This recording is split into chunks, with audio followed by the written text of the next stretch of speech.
Hey baby, this is Ro. Welcome to the back of the classroom. Go ahead and hit the like button, get your attendance taken for the day, and let's get started. Today we're talking about Chapter 7 of the 48 Laws of Power. Get others to do the work for you. After reading the chapter, what I got from it was use the wisdom, knowledge, and legwork of others. But there's variations to that. So let's say you want to use your skills for evil, right? Look at Nikola Tesla. Great inventor, great engineer, but he died in poverty, got little to no credit for his patents, definitely didn't get paid what he was worth for the things that he, created and put out into the world. He's the inventor of the AC current, which Thomas Edison did his best to defame and make seem like it wasn't gonna be the thing of the future, and that's what we work on and live on today. Um, but that's negative, right? You're gonna have people who do that. So I guess you have to keep that part in mind. And with understanding people will try to use you, steal from you, exploit you, and not let you get the credit you deserve, you want to keep your ideas, your secrets, your secrets. Don't share it with anybody, right? Until you're ready to show your work. And at this point, it takes too long of a person to try to act like it was theirs. Prove it. Show me how it worked. Build it up. Show me your diagrams and so on and so forth. I can show you months, if not years worth of research that goes into this final product. In which case you come out being the person who knows what it is you're doing, what you're talking about and how you invented it or created it. So that's the negative. The positive side to it. For me, well, even with that, right? People, let's say somebody's cheated off of you, looked over your work and stole your answers, erased your name off the top of the paper, and wrote their name and handed it in.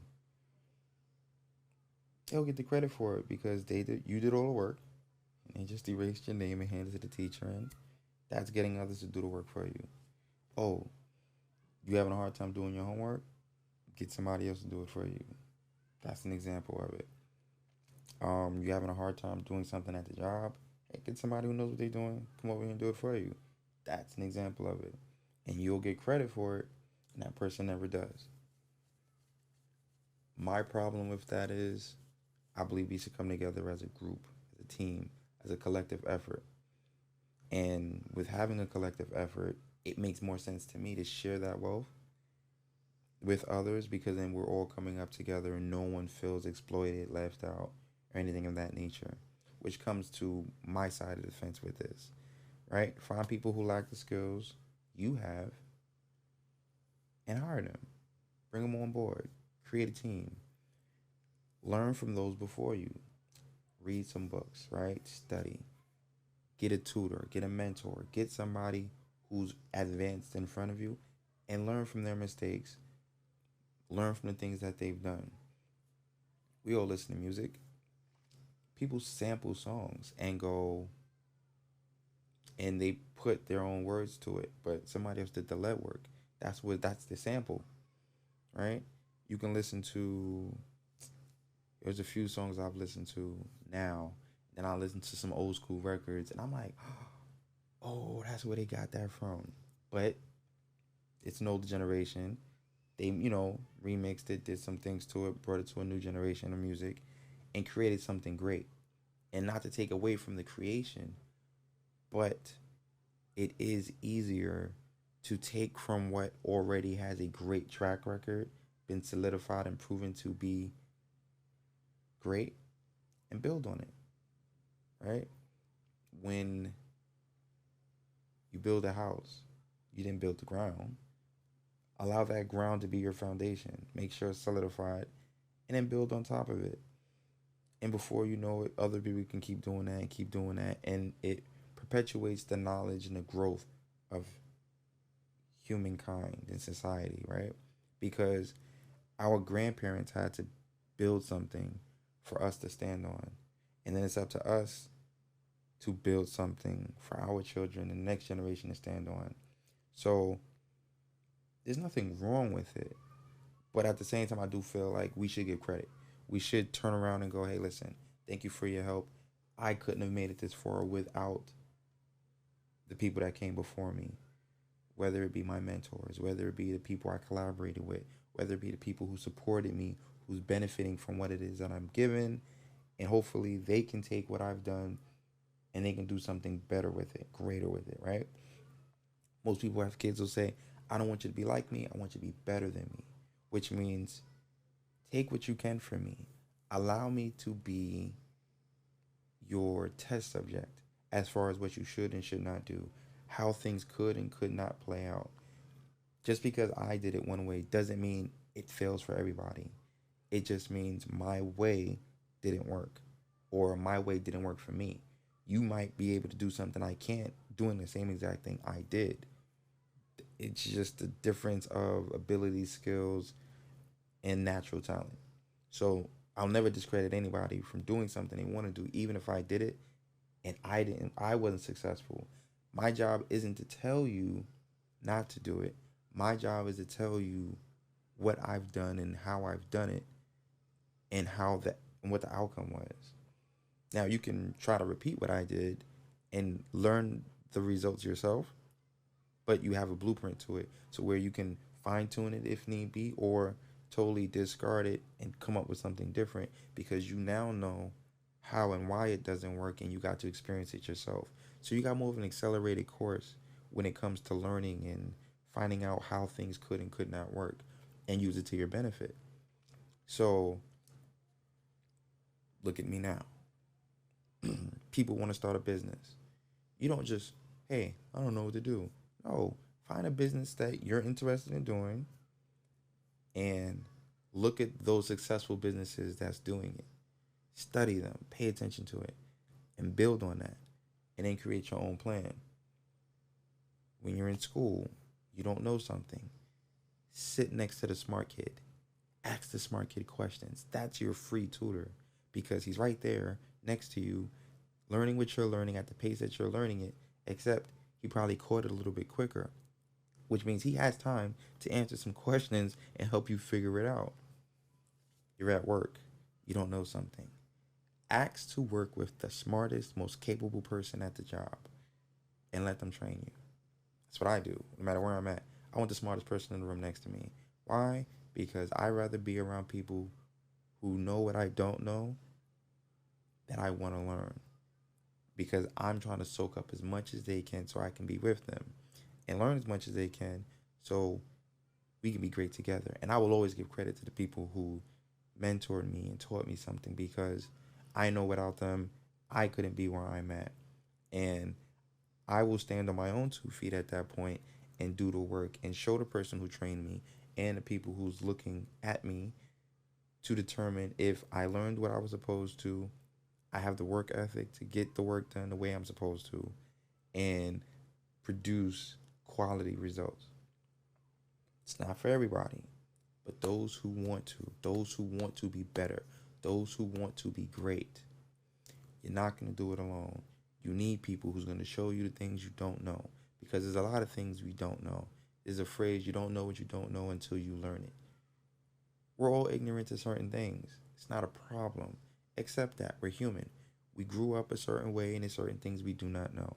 Certain people have natural abilities and talents that we do not possess. Some of us require reading and taking more time to figure things out. Give yourself that time. Be honest about it. Be open. Be forthcoming. Say, I don't know these things, but I want to learn. Please give me time and be patient with me. And then it's up to you to take the time to write down your notes. Pay attention. Study. Get back into it. Give yourself more time and practice. Pay attention to others. Go into it. Quiz yourself. Test yourself. And when you're done with one tutor, go to a next tutor. Because believe you me, there's more than one way to do things.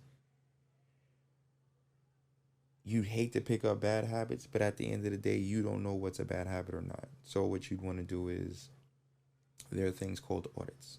And in audits means, are you doing things the way it's supposed to? You don't know what they are. You just learned something. But I'm teaching you something. It's almost like a test. Do you have all the answers? If you don't have all the answers, then something's wrong, which means you probably studied the wrong things, focused on the wrong things, or didn't pay attention or focus on the things that was on the test that was more vital to your level of understanding and doing the job properly. So once you learn something, ask what are we audited on, or what's the test on, or can you teach me the test, so you know what it is you need to focus on to pass that test. Then you'll know next time you get a tutor, which is runner up number two, hey, can you show me how you do things, so on and so forth. So that's the second smartest kid in the class.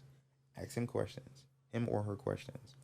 At work, ask him or her to show you their steps in their process. Because there's always going to be a winner and a runner up, and then even a third place sometimes, even a fourth, fifth, sixth, seventh, eighth. The more people you use as a resource and you can learn from, the more you can either network, build your skills, when I say or, and, build your skills, solidify your knowledge in what it is you're talking about, doing, and researching, and you can grow as a person. Then you're also networking with the people who you're learning from, because as you develop, you can be like, yes, I learned from this one, this one, and this one, and I appreciate everything that y'all did because y'all helped me get to where I'm at, and I'm going to continue to work with you. Show appreciation, show thanks, show gratitude. There's nothing wrong with sharing, because at the end of the day, you can't take everything with you no matter where you go. So it's good to share, network, exchange information, let people know, listen, I'm definitely going to use that. That works. That made it simple. This makes sense.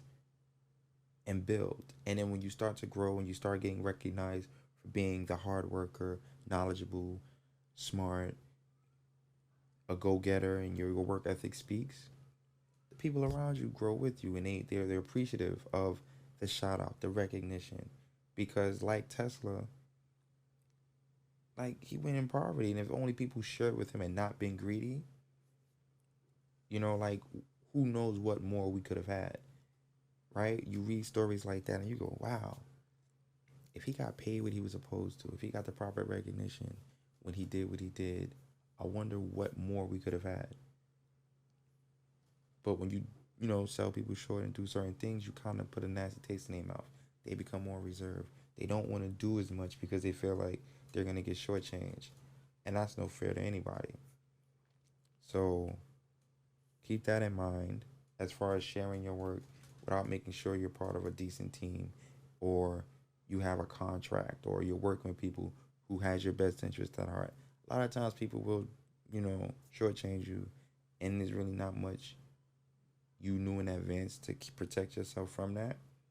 But if you're in school, you ain't got to worry about that. When you're on a job and you're learning and you're picking up things, you have the ability to reaching out to people to learn. And as long as you're doing the due diligence to make sure you give credit to the people who are teaching you, shouldn't have a problem. Now on the business side of it, contracts. Make sure you get it in writing. Nothing verbally and all of that, because they can say they never heard it.